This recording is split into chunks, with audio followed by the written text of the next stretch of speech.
pastor Sami, decidiu que nos dois últimos sermões do mês nós iríamos pregar sobre a temática do Natal, né, tendo o plano de fundo a pessoa do Senhor Jesus Cristo. Eu vou pedir então, nessa sintonia, que os irmãos abram no livro de Isaías, capítulo 9, onde nós vamos ver a respeito da profecia do menino que haveria de nascer, o menino Jesus. E o título do sermão é A Esperança Cósmica no Menino Jesus, ou seja, uma esperança que não é só uma esperança dos homens, mas a esperança de toda a criação, que aguarda até hoje ansiosamente o dia da redenção plena, quando todas as coisas serão consumadas e a plenitude da salvação, da graça, realmente será uma realidade das nossas vidas. Vamos abrir então Isaías capítulo 9, a partir do verso 1. Assim diz a palavra do Senhor: mas para a terra que estava aflita não continuará a obscuridade. Deus, nos primeiros tempos, tornou desprezível a terra de Zebulon e a terra de Naftali, mas nos últimos tornará glorioso o caminho do mar, além do Jordão, Galileia dos gentios. O povo que andava em trevas viu grande luz, e aos que viviam na região da sombra da morte, resplandeceu-lhes a luz. Tens multiplicado este povo, a alegria lhe aumentaste. Alegram-se eles diante de ti, como se alegram na ceifa e como exultam quando repartem os despojos. Porque tu quebraste o jugo que pesava sobre eles, a vara que lhes feria os ombros e o cetro do seu opressor, como no dia dos midianitas. Porque toda volta que anda o guerreiro no tumulto da batalha, e toda veste revolvida em sangue serão queimados, servirão de pasto ao fogo. Porque um menino nos nasceu, um filho se nos deu, o governo está sobre os seus ombros, e o seu nome será maravilhoso conselheiro, Deus forte, Pai da eternidade, príncipe da paz, para que se aumente o seu governo e venha paz sem fim sobre o trono de Davi, e sobre o seu reino, para o estabelecer e o firmar mediante o juízo e a justiça, desde agora e para sempre. O selo do Senhor dos Exércitos fará isso. No primeiro verso, irmãos, já do capítulo 9,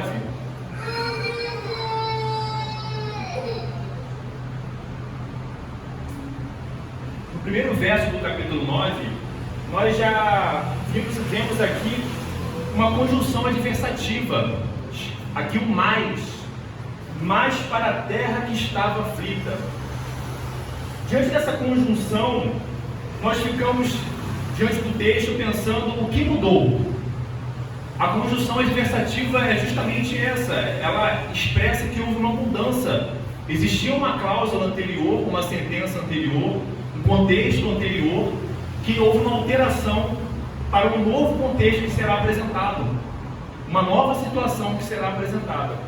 E para isso nós temos que voltar um pouco no final do capítulo 8 para entendermos o que estava sendo exposto antes para ocorrer essa mudança através dessa cláusula adversativa. Se nós voltarmos no capítulo 8, a partir do verso 9, nós vamos ver que o povo de Deus, Israel, que havia se afastado de Deus, que havia se afastado dos preceitos do Senhor, o seu próprio povo, ele já estava padecendo do juízo. É nesse contexto que Isaías apresenta então, a partir do capítulo 9, uma mensagem de esperança, uma profecia de esperança, de mudança desse contexto de desolação e de falta de esperança. A partir do verso 9 do capítulo 8, assim diz a palavra do Senhor: enfurecei-vos, ó povos, e sereis despedaçados.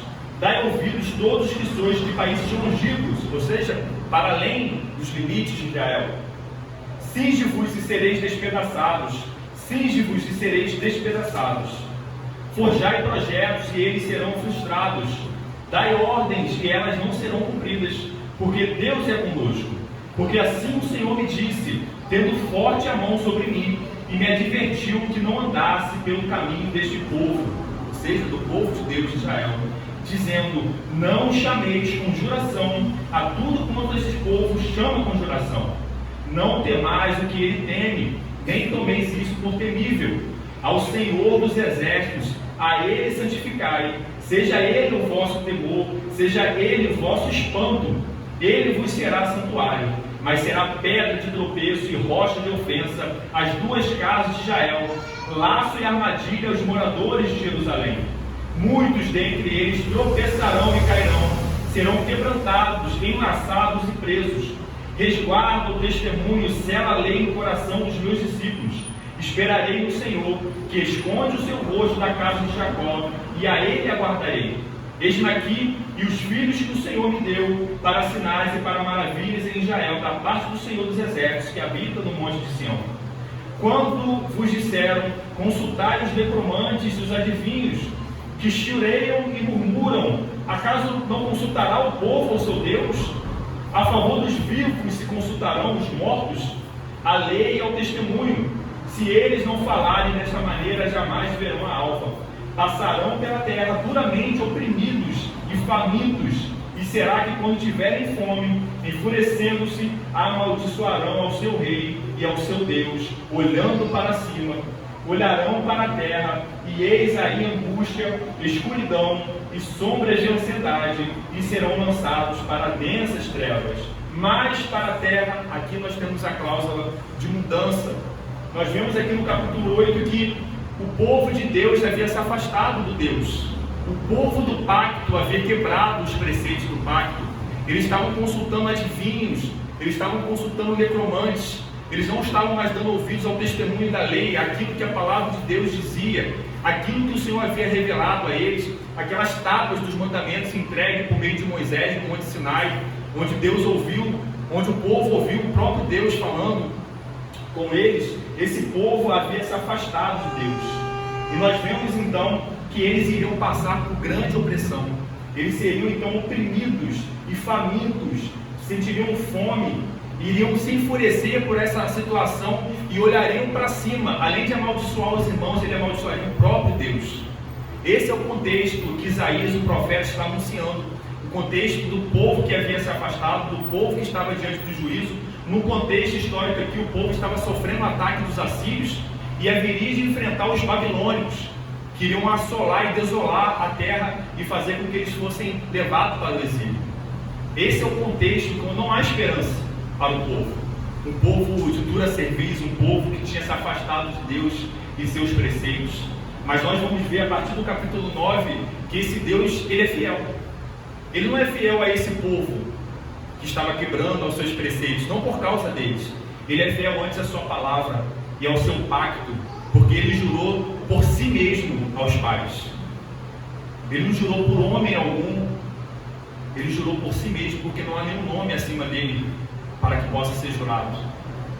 Nós vemos então agora uma mensagem que vai vir mediante uma profecia, que vai anunciar uma esperança, que nós já temos como revelada, mas vemos aqui uma profecia que é entregue 650 anos aproximadamente antes de Cristo.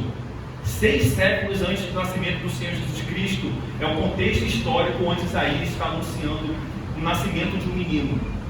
É nesse contexto que há uma palavra de esperança, mediante tanta desolação e tanto sofrimento.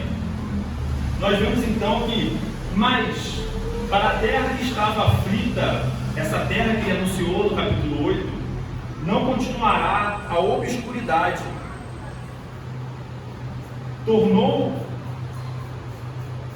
Deus nos primeiros tempos tornou desprezível a terra de Zebulon e a terra de Naftali, mas nos últimos tornará glorioso o caminho do mar, além do Jordão, Galileia dos gentios. Esses dois nomes aqui, irmãos, Zebulon e Naftali, são dois filhos de Jacó. Isso está exposto em Gênesis.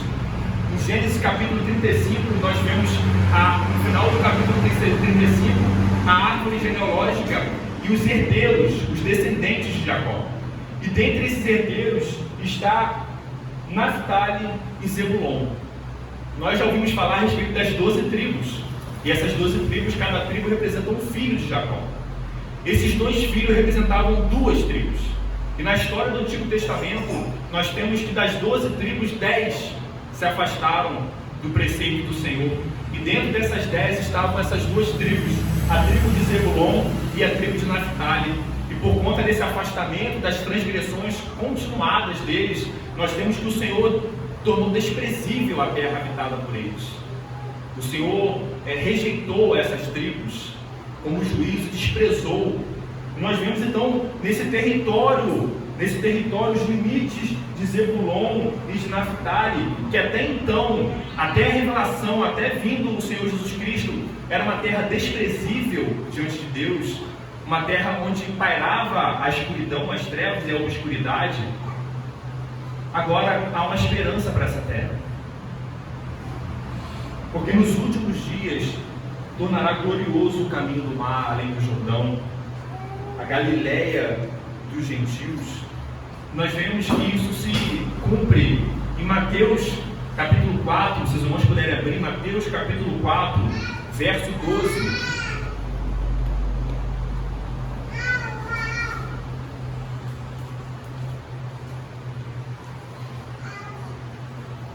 Assim diz a palavra do Senhor: ouvindo, porém, Jesus que João fora preso, João Batista, retirou-se para a Galileia e, deixando Nazaré, foi morar em Cafarnaum, situada à beira-mar, nos confins de Zebulon e Naftali, para que se cumprisse o que fora dito por intermédio do profeta Isaías. Aqui Mateus está registrando que está se cumprindo, se cumpriu aqui, aquilo que nós vamos ver que Isaías escreveu cerca de 650 anos antes de Cristo. O profeta anunciou algo 650 anos antes de Cristo, e agora Mateus está registrando que isso se cumpre nesse momento. E esse contexto aqui, irmão, Jesus tinha acabado de ser tentado no deserto. É o início do ministério dele. Situado à beira-mar, nos confins de Zebulon e Naftali, para que se cumprisse o que fora dito por intermédio do profeta Isaías: terra de Zebulon, terra de Naftali, caminho do mar além do Jordão, Galileia dos gentios, o povo que jazia em trevas viu grande luz, e aos que viviam na região e sombra da morte resplandeceu-lhes a luz. Se cumpre aqui o que o profeta Isaías afirmou depois de 6 séculos do anúncio da profecia, foi quando se cumpre. Nós vemos então, a partir do verso 2, que o povo que andava em trevas. É interessante os irmãos notarem aqui que tudo que o profeta está anunciando aqui, como característica de uma profecia, é algo que vai se cumprir no futuro. Não se cumpriu em Isaías. Mas se os irmãos se atentarem aos verbos utilizados aqui nesse capítulo, todos eles estão no tempo perfeito. Todos eles estão expressando uma ação já completada. O profeta ele está recebendo uma palavra, a revelação de Deus, com uma propriedade tão grande, com uma certeza tão profunda de que aquilo ali é certo de acontecer, que ele está anunciando como algo que já aconteceu. Ele fala no verso 2, o povo que andava em trevas viu grande luz. Esse povo vai ver a luz lá na frente ainda, 6 séculos depois. A certeza é tão grande de que o que Deus revelou vai se cumprir, que o profeta Isaías utiliza tudo no verbo no tempo perfeito. Ele está considerando que aquilo ali é tão certo de acontecer, que na perspectiva dele já aconteceu, e ele vai relatar isso como se já tivesse acontecido. O povo que andava em trevas viu grande luz, e aos que viviam na região da sombra da morte resplandeceu-lhes a luz. O verso 2, irmãos: o povo que andava em trevas viu grande luz, e os que viviam na região da sombra da morte resplandeceu-lhes a luz. Aqui é interessante nós pensarmos, os filósofos gregos trabalhavam muito essa ideia, e esses filósofos, antes de Cristo nascer, antes da encarnação de Cristo, eles trabalhavam muito isso que Isaías vai trabalhar aqui. Isaías antecede os filósofos. Ele trabalha justamente a ideia de luz como expressão do conhecimento, e a ignorância e a falta de conhecimento como expressão das trevas, das sombras. O que o profeta está dizendo é que nessas terras onde habitavam aqui a Galileia dos gentios, e nós podemos expandir isso para todo o mundo dos gentios, ele está anunciando que eles viviam na ignorância, porque eles não foram alcançados ainda pela revelação do Cristo, pela revelação de Deus. Eles andavam em trevas, a luz ainda não tinha resplandecido sobre eles, o conhecimento da revelação divina ainda não tinha sido revelada a eles. E os filósofos trabalharam muito bem essa ideia de trevas e de luz. Nós temos, por exemplo, o mito de Platão, o mito da caverna de Platão, acredito que muitos aqui já ouviram, onde Platão vai trabalhar essa ideia de trevas, de sombras e de luz, onde ele, por meio de alegorias, demonstra que homens que foram gerados numa caverna, cresceram numa caverna, e eles não tinham ideia do que havia fora das sombras. Mas por conta de uma sombra que era projetada por conta de uma fogueira que havia de fora, eles achavam que justamente a sombra eram as pessoas que existiam fora da caverna.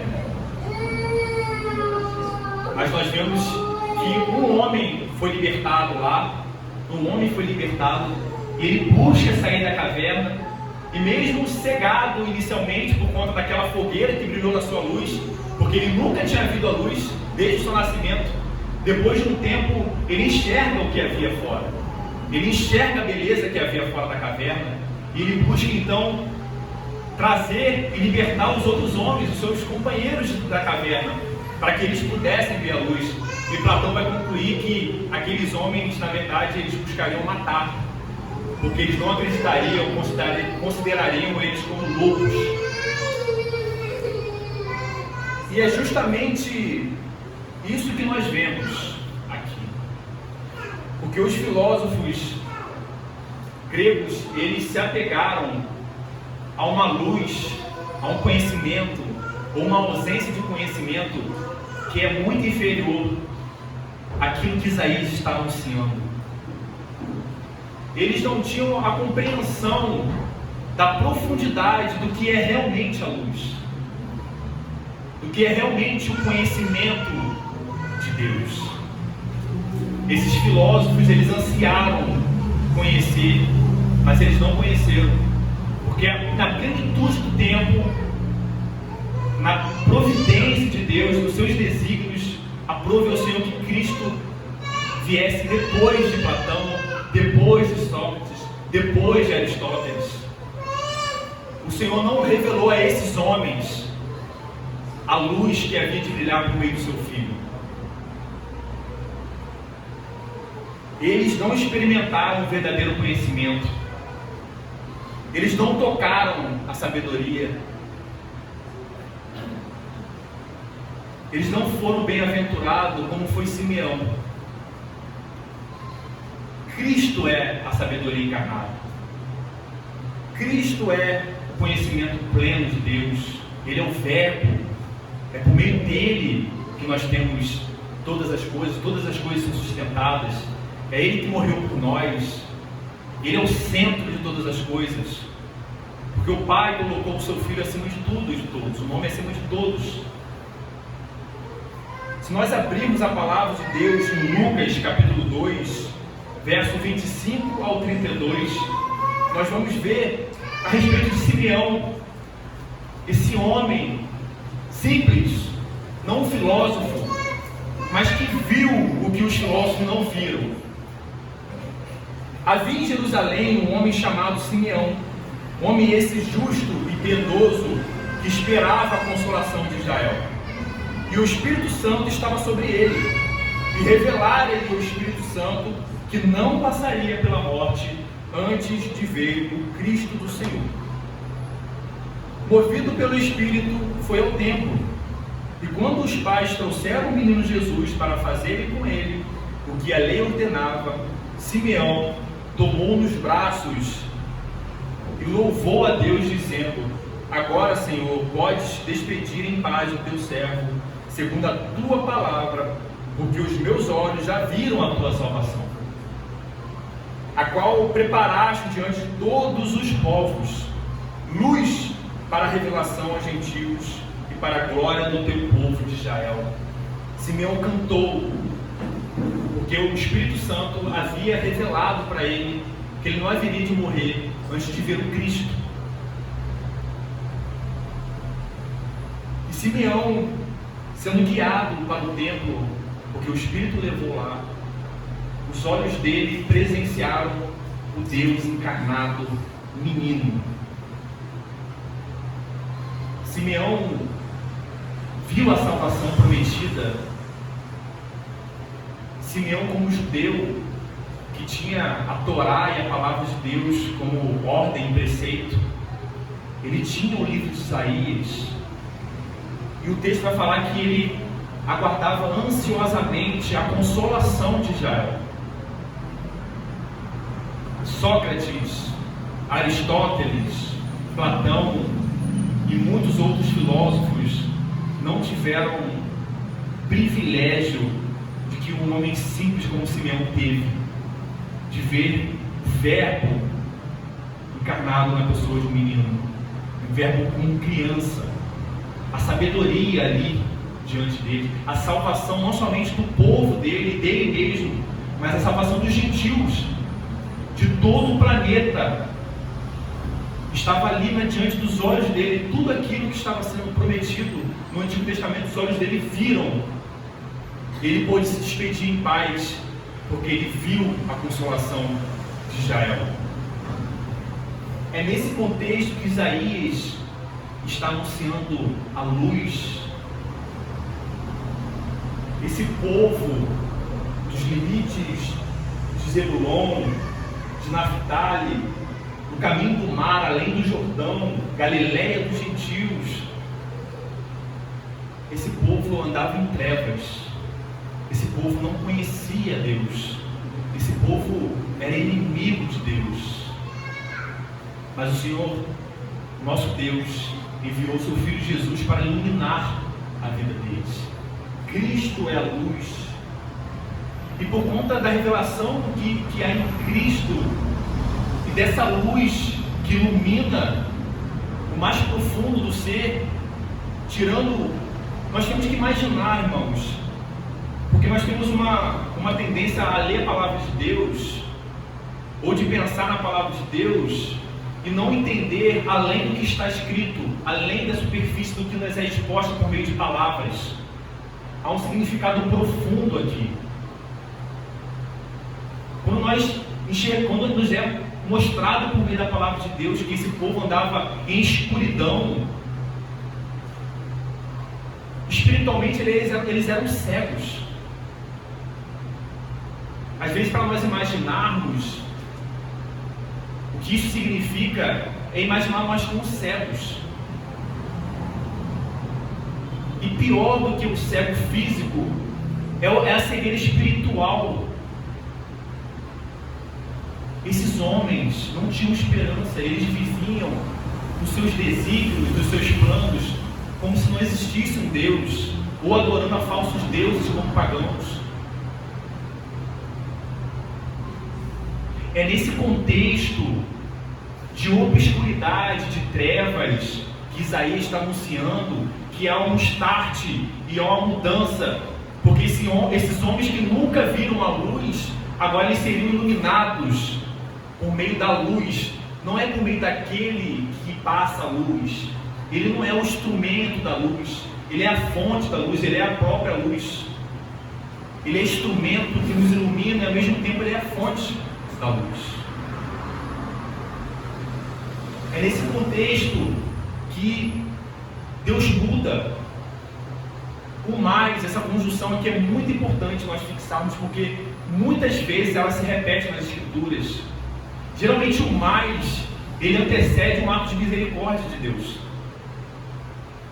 Geralmente a palavra de Deus revela um contexto de destruição, desolação, de pecado, de transgressão, de afastamento do povo da parte de Deus, das blasfêmias do povo, das murmurações, mas depois vem o mais. Esse mais anuncia a misericórdia do Senhor para com esse povo, por causa da sua fidelidade. E agora que esse povo, como eu disse aqui no início, o profeta Isaías está trabalhando isso como se já tivesse acontecido. Ele está vendo como se já tivesse acontecido aquilo que vai acontecer lá na frente. E ele então diz: tens multiplicado esse povo está sendo próspero, eles têm sido multiplicados. Quando nós pensamos nisso, nós temos então em mente que há pouca mortalidade e há muita natalidade. Deus tem multiplicado esse povo, a luz agora brilhou sobre eles. Deus multiplica esse povo, a alegria lhe aumentaste. Antes desolação, trevas, obscuridade, tristeza, morte. Agora, uma outra coisa está acontecendo por causa de Cristo.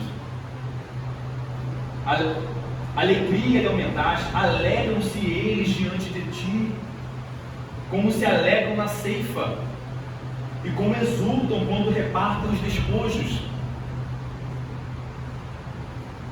A alegria, aqueles dos campos, que trabalham nos campos, quando a colheita, quando a ceifa, porque há todo um trabalho de meses preparando a terra e plantando, e existe muitas coisas que podem acontecer nesse processo, onde a colheita pode ser prejudicada, chuvas fortes, pragas, alagamentos. Assim como eles se alegram porque Deus permitiu que eles colhessem o fruto do trabalho, Ele está comparando que assim será a alegria diante dessa salvação, diante dessa luz que brilha. E assim como eles se alegram quando vencem as batalhas e pegam os despojos do inimigo, assim também eles se alegram nessa luz que irá brilhar. Porque tu quebraste o jugo, o que pesava sobre eles, a vara que lhes feriu os ombros e o cetro do seu opressor, como no dia dos midianitas. A imagem que nós temos aqui, irmãos, que naquele contexto de desolação, de destruição, de juízo, de ataque dos assírios contra o povo de Deus e da derrota deles, os assírios venceram sobre o povo de Deus como juízo de Deus. O Senhor está dizendo que não somente isso, não somente a desolação, a destruição em si, mas o jugo. Quando nós pensamos em jugo, nós temos aquela ideia dos bois que arrastam aquele instrumento para preparar a terra, que é colocado no pescoço, onde eles têm a limitação, tem uma limitação do pescoço, do movimento, e eles têm que carregar aquele peso para preparar a terra. Essa é a ideia do jugo que havia sobre eles, peso sobre eles. A vara que lhes feria, havia um opressor, aqui tanto no sentido físico como no sentido espiritual. O Isaías está trazendo uma profecia que ela tem uma abrangência grande. A vara que afligia os ombros, que feria eles nos ombros, e o cetro do seu opressor. O cetro está ligado ao quê? O cetro está ligado a reinado, está ligado a rei. O profeta está dizendo que aqueles que governavam sobre eles, aquele que era um rei opressivo, um rei mau, tirânico, a vara dele seria quebrada. O cetro do seu opressor também. Porque toda bota, verso 5, com que anda o guerreiro no tumulto da batalha, e toda veste revolvida em sangue, serão queimadas e servirão de pasta ao fogo. Contexto de guerra, irmãos. O Senhor está anunciando que nesse momento as guerras terminarão. Ele vai destruir o opressor. Ele vai destruir aquele que oprimia esse povo. Não somente o povo de Deus, os gentios também.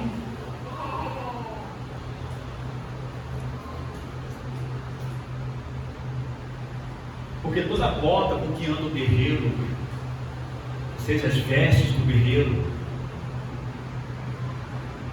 e toda veste revolvida em sangue, durante a guerra, o guerreiro ele fica sujo de sangue. O Senhor está falando que tudo isso será queimado no fogo, porque não servirá mais nada. E por que essa esperança? Porque uma luz vai resplandecer e tirar todos os seres humanos, todos os homens das trevas. Por que não haverá mais guerra? E por que esse povo não será mais oprimido por seu opressor? O grande motivo aqui está no verso 6. Ele vai explicar o porquê disso tudo. Porque antes desolação, destruição, desesperança em trevas, e agora porque vida, esperança, luz alegria, porque um menino nos nasceu.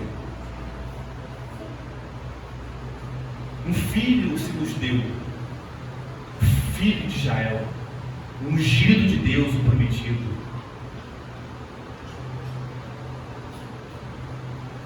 O governo está sobre os seus ombros, e o seu nome será Maravilhoso Conselheiro, Deus Forte, Pai da Eternidade e Príncipe da Paz. É por causa desse menino, é por causa de um menino.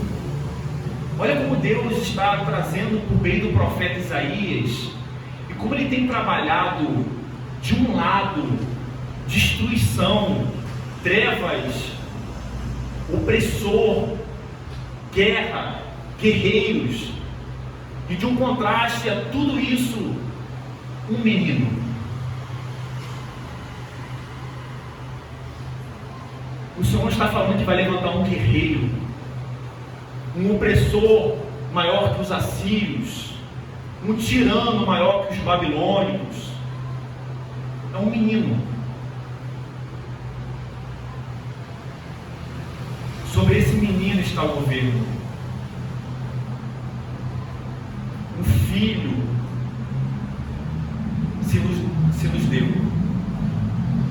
Simeão presenciou isso. Isaías tinha apenas uma expectativa disso. Simeão viu os seus olhos esse menino que carrega em seus ombros não somente o pecado do seu povo, mas também o governo sobre eles, sobre todas as coisas. O governo está sobre os seus ombros, sobre os ombros desse menino encarnado, Deus encarnado. E o seu nome será Maravilhoso Conselheiro. Esse menino representa o ápice e a plenitude da sabedoria. Nele está a sabedoria que nenhum homem jamais alcançará. Nem Salomão, considerado o mais sábio, chegou perto disso. E esse menino, ele é considerado um maravilhoso conselheiro. Quando nós pensamos em conselheiro, nós temos aqueles maravilhoso conselheiro, aquele que dá bons conselhos, aquele que é sábio. Ele é um maravilhoso conselheiro. Ele é Deus forte, é o onipotente, é o todo-poderoso. O reinado está sobre ele, o governo das nações está sobre ele. E ele é um maravilhoso conselheiro, mas não apenas maravilhoso conselheiro. Esse menino é Deus forte. Não há nada que possa ficar de pé diante deles.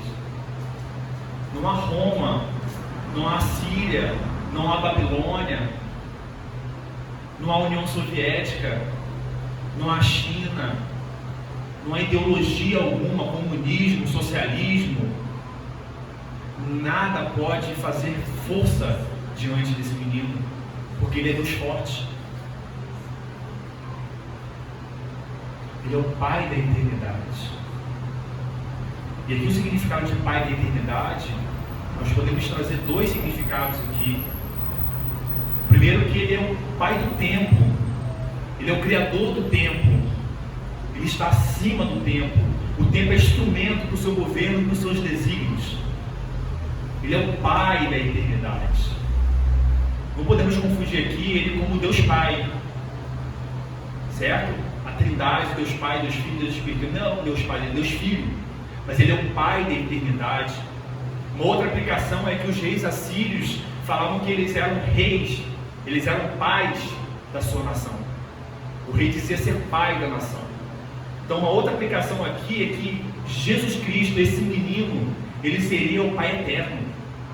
Se eles se consideravam pais, eles eram falhos, eles eram tirânicos, eles eram temporais.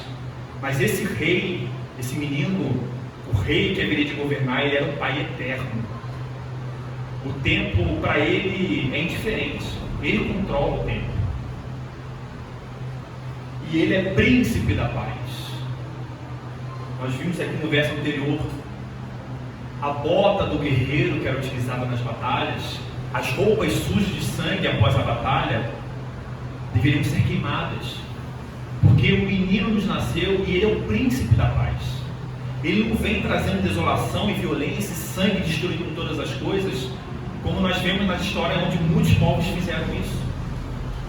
Mas ele é o príncipe da paz, ele representa a paz.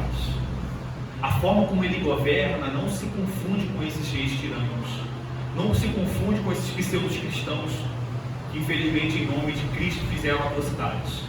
Mas ele é o príncipe da paz.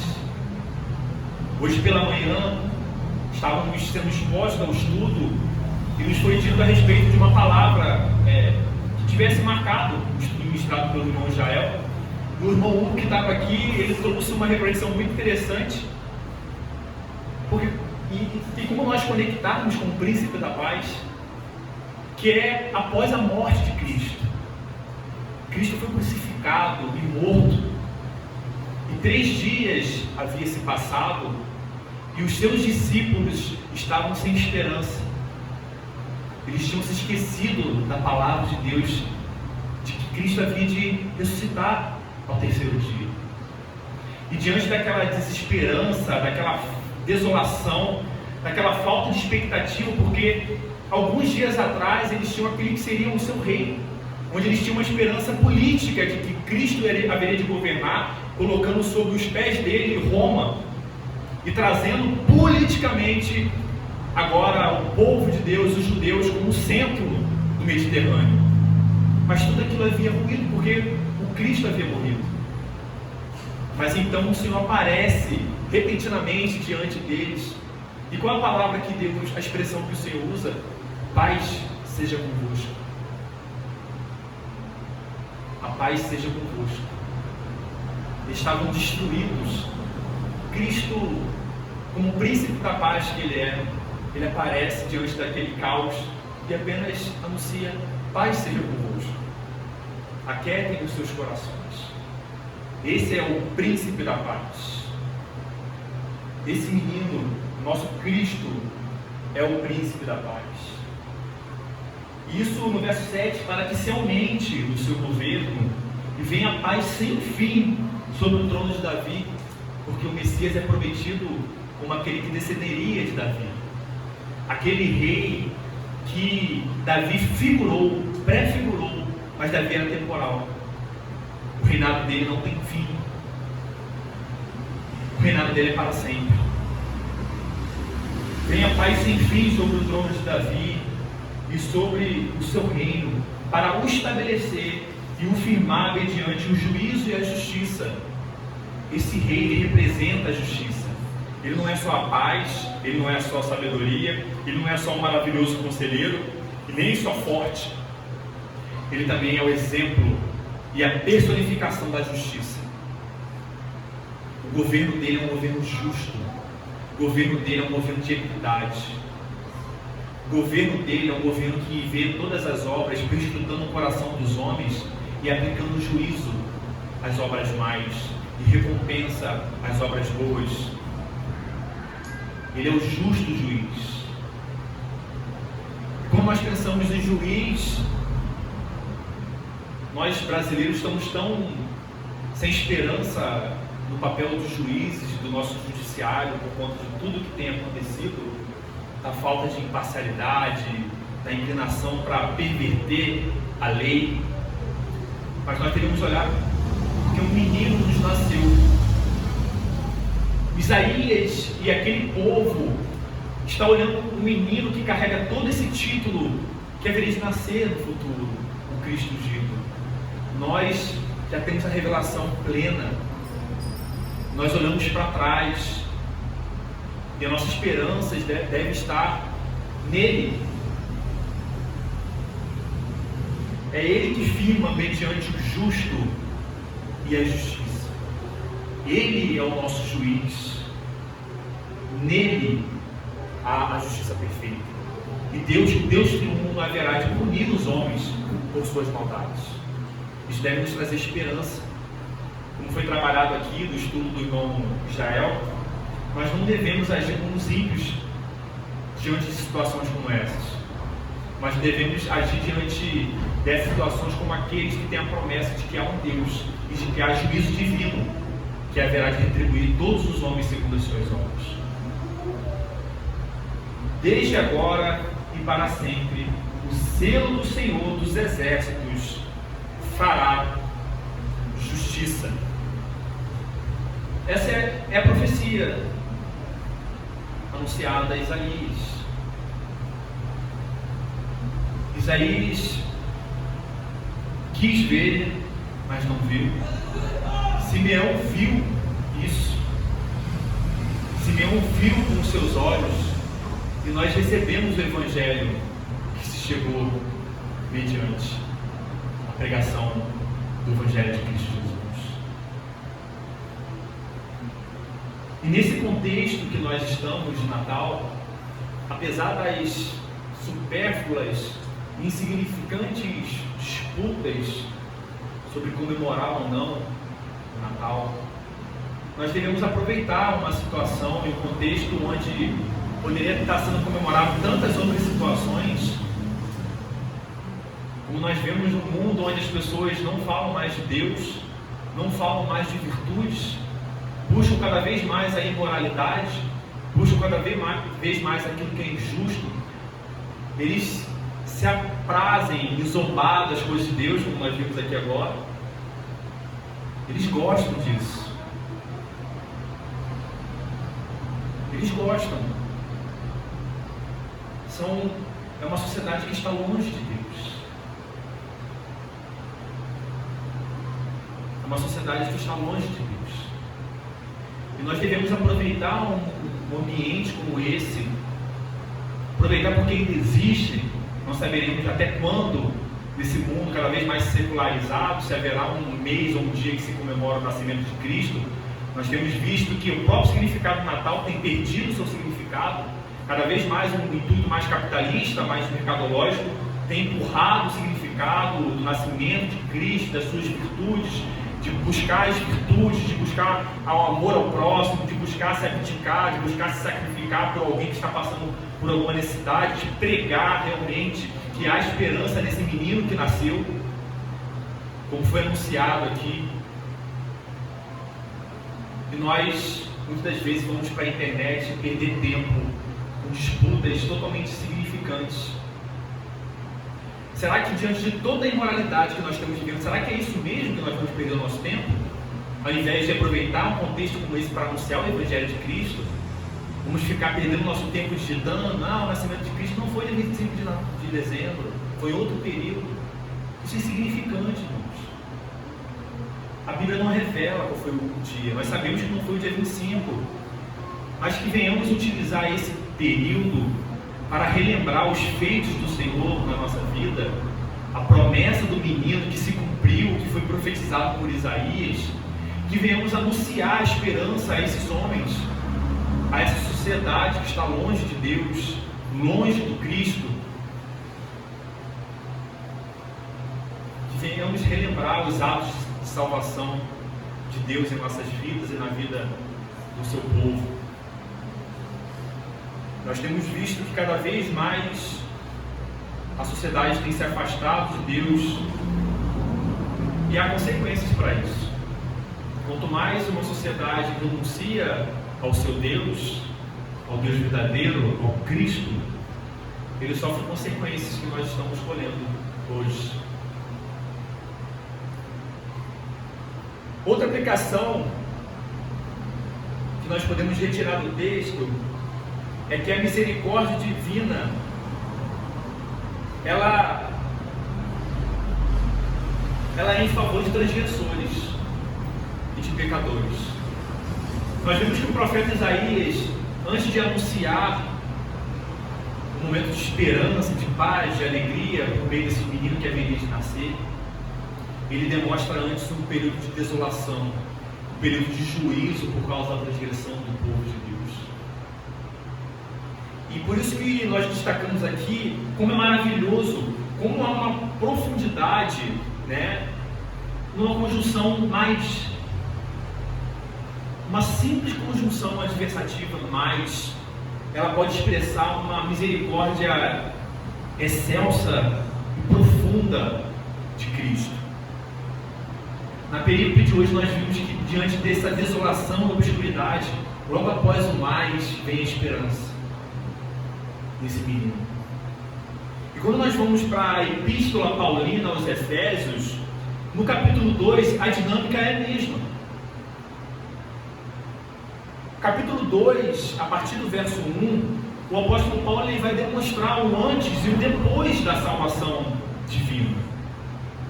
Ele demonstra que ele vos deu vida, estando vós mortos nos vossos delitos e pecados. Essa era a nossa situação de todos nós. Não há exceção para a situação. Eu e você estávamos mortos nos nossos delitos e pecados, sem exceção. Se considerarmos aqui que existe exceção, ou que nós somos exceção a isso, nós devemos dobrar os nossos joelhos e pedir ao Espírito Santo para que quebrante os nossos corações. Porque quando Deus se revelou a nós, não havia mérito algum. É isso que a palavra de Deus está dizendo aqui. Porque Ele nos deu vida quando nós estávamos mortos nos nossos delitos e pecados, nos quais andaste em outra hora, outro momento, segundo o curso desse mundo. Esse é um curso natural. Todos que nascem, eles nascem mortos. E aqui é grande o paradoxo. Porque como pode o nascimento significar morte? Mas espiritualmente é isso.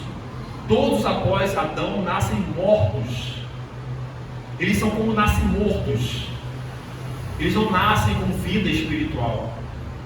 É como um feto morto. Todos nós nascemos assim naturalmente, nascemos mortos. Esse é o peso que o apóstolo Paulo está trabalhando aqui. Nascem mortos. E o que nós fazemos com mortos? Nós enterramos os mortos. Mas o Senhor não fez isso, porque esse é o curso natural de todos, toda a humanidade. Segundo o príncipe da potestade do ar, do espírito que agora atua no espírito da desobediência, entre os quais também todos nós, incluindo o apóstolo Paulo, todos nós andamos segundo as inclinações das nossas carnes. Cada um vivia antes de encontrar, de ser exposto ao Evangelho de Cristo, segundo a inclinação da sua carne. Bebia com excesso, aí nós podemos incluir aqui embriaguez, imoralidade sexual, idolatria, porque vivia como se Deus não existisse, transgressões, tomava o nome de Deus em vão, não honrava pai e mãe, matava o seu próximo no seu coração, mentia, furtava tempo, furtava objeto. Essa era a vontade da nossa carne. E dos pensamentos, como fomos expostos aqui em Filipenses pelo irmão Vitor, que nós somos chamados agora a ter o governo de Cristo sobre a nossa mente. Mas Cristo não governava a nossa mente. Nós estávamos inclinados a toda sorte de pecado. Éramos por natureza filhos da ira, não filhos de Deus. Mentira, todos nós somos filhos de Deus, mentira. Somente aqueles que foram adotados pelo sangue de Cristo são filhos de Deus. Todos aqueles que estão fora de Cristo são filhos da ira. Mas, agora, a grande conjunção adversativa que o apóstolo Paulo utiliza aqui, como ela é profunda e expressa a misericórdia de Deus. Porque se em outro momento nós estávamos assim, agora Deus, Ele demonstra que Ele é rico em misericórdia, porque Ele nos amou com grande amor, e estando nós mortos em nossos delitos e pecados, Ele nos deu vida. Nós que nascemos mortos e vivemos, entre aspas, por muito tempo como mortos, Ele nos deu vida, juntamente com quem? Com Cristo. Cristo é a fonte da nossa vida. Não é fora dele, juntamente com Ele. E por quê? Por qual meio? Pela graça. Pela graça somos salvos. E assim como Ele ressuscitou, Ele também nos ressuscitou e nos fez assentar em lugares celestiais em Cristo. Aqui uma perspectiva já escatológica, do já e ainda não, já salvos, mas aguardando a consumação e a plenitude dessa salvação, que é um processo até a nossa morte e ressurreição, onde habitaremos eternamente com esse Rei, que é o Príncipe da Paz, que é o maravilhoso Conselheiro, que é o Deus forte.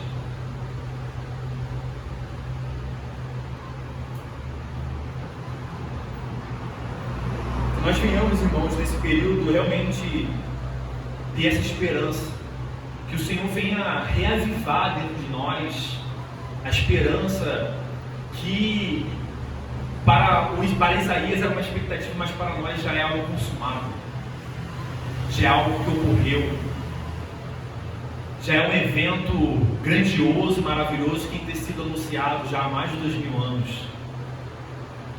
É um evento, um menino nos nasceu, é o motivo pelo qual nós estamos aqui. Porque o menino nos nasceu, é o motivo pelo qual nós vivemos com esperança. É o motivo pelo qual, diante do caos que nós podemos experimentar, nós experimentamos, por outro lado, divinamente, sem explicação, uma paz que excede todo entendimento. Porque Cristo nos dá a paz, como Ele falou com os discípulos: a minha paz eu vos dou, paz seja convosco.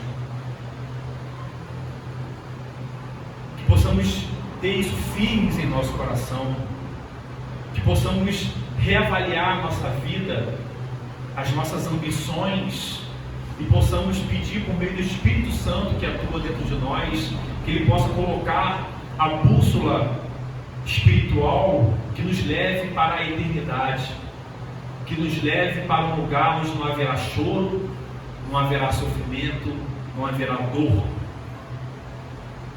Infelizmente nós temos sido assediados a utilizar bússolas que não são a bússola de Deus.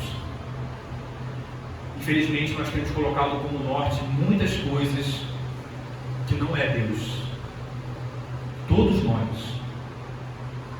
Mas que o Senhor venha colocar uma bússola que é uma bússola eterna, espiritual, que nos faz permanecer firmes como peregrinos, guiando o percurso. E se nós desviarmos, porque fomos tentados e caímos nas tentações, a pegarmos atalhos para chegar lá, que o Senhor aplique disciplina em nós e nos coloque de volta no caminho correto.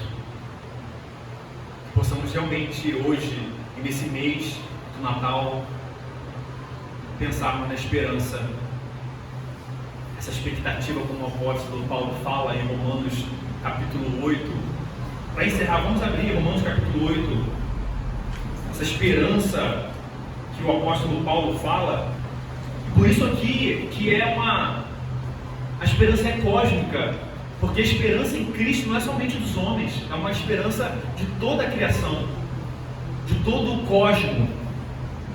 E o apóstolo Paulo ele diz isso a partir do verso 18 de Romanos 8. Porque para mim tenho certo que os sofrimentos desse tempo presente não podem ser comparados com a glória a ser revelada em nós. Veja aqui, a ardente expectativa da criação aguarda a revelação dos filhos de Deus. Há uma expectativa da criação. A criação mesmo, irmãos. Tudo que nós conhecemos.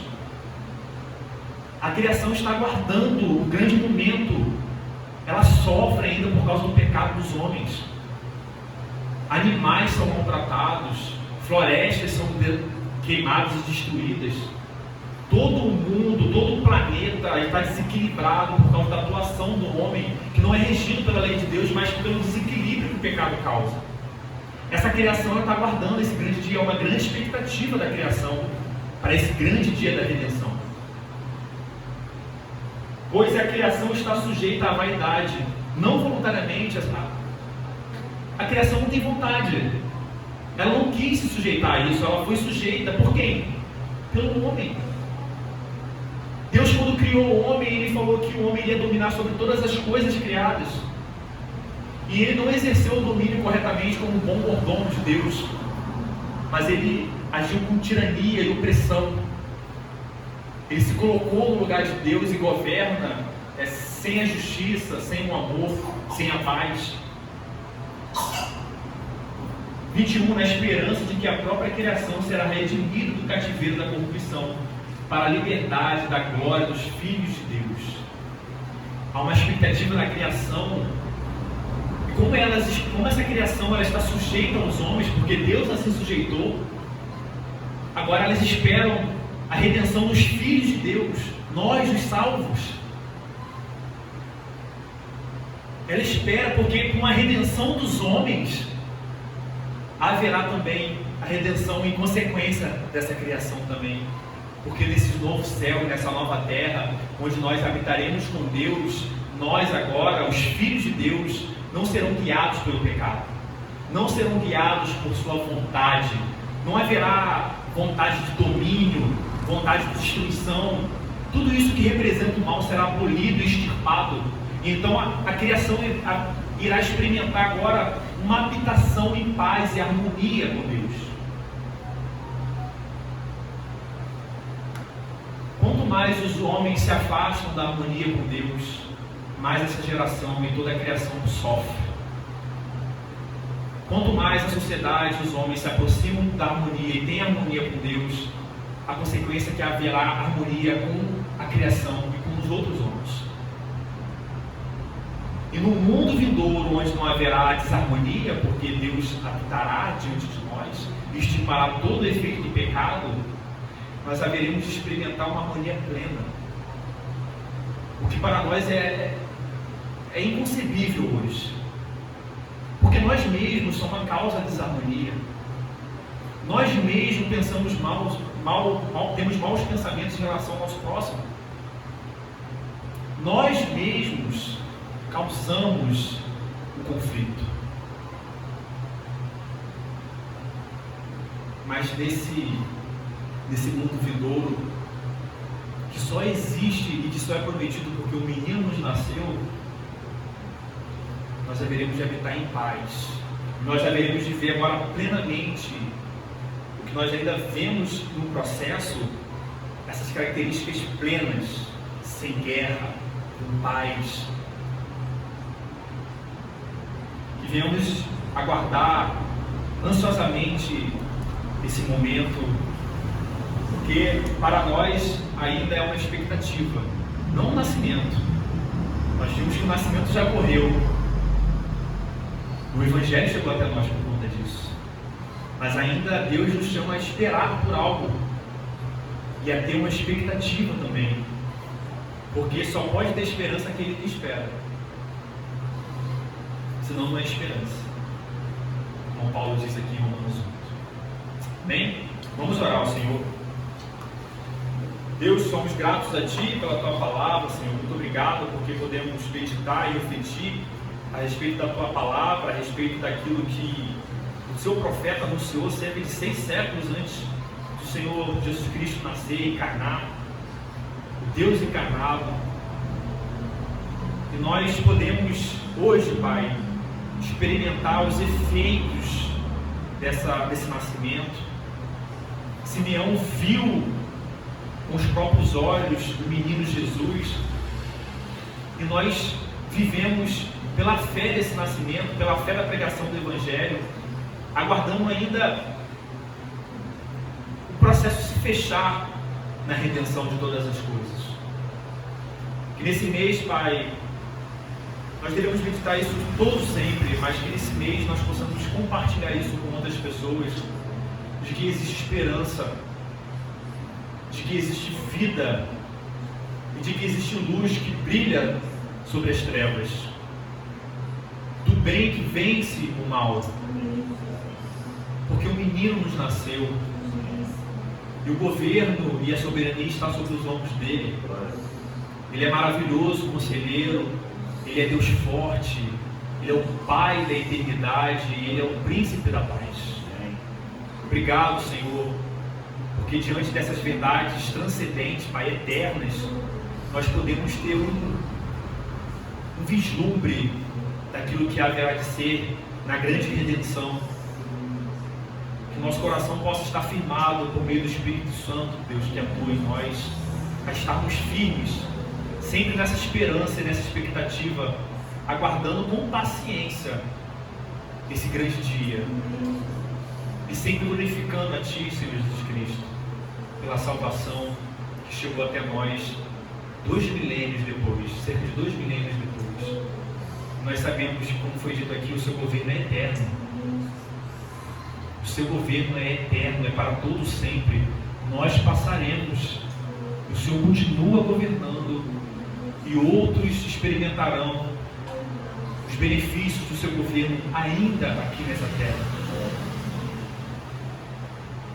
Assim como temos esperança de uma redenção plena, o Senhor não nos deixa só, porque o Senhor já nessa terra, já nessa vida, nos consola e nos tem demonstrado o seu amor e o seu santo governo, os seus desígnios da providência. Muito obrigado, Senhor. Obrigado, porque graças a a consumação, o cumprimento dessa profecia, nós estamos aqui e podemos compartilhar essa esperança uns com os outros. Que o Senhor possa realmente aplicar em nossos corações essa verdade, Pai. Isso que te pedimos, em nome de Jesus Cristo. Amém.